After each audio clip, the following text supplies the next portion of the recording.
So now we've connected our cStor and we spun it up, we need to log in. So by default, the freshly installed system comes with a default user called cStor and a default password of cStor_PW. Once you've entered that, you can now log into the system.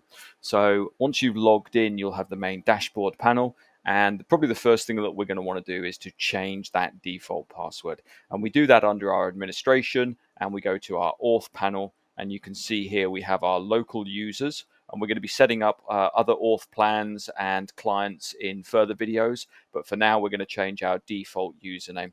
So we can do that here by clicking on the edit action next to our local user, and you can see we have our edit local user. So in here we can put in our new username and our password.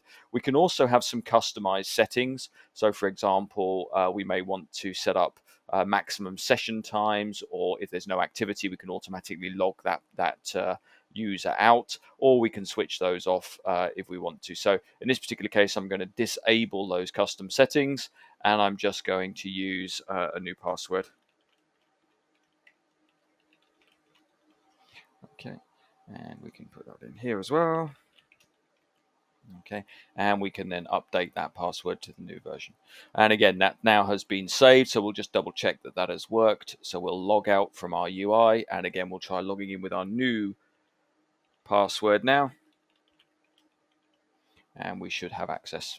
And indeed we do. So that basically completes the simple process of changing the user password from the cStor dashboard.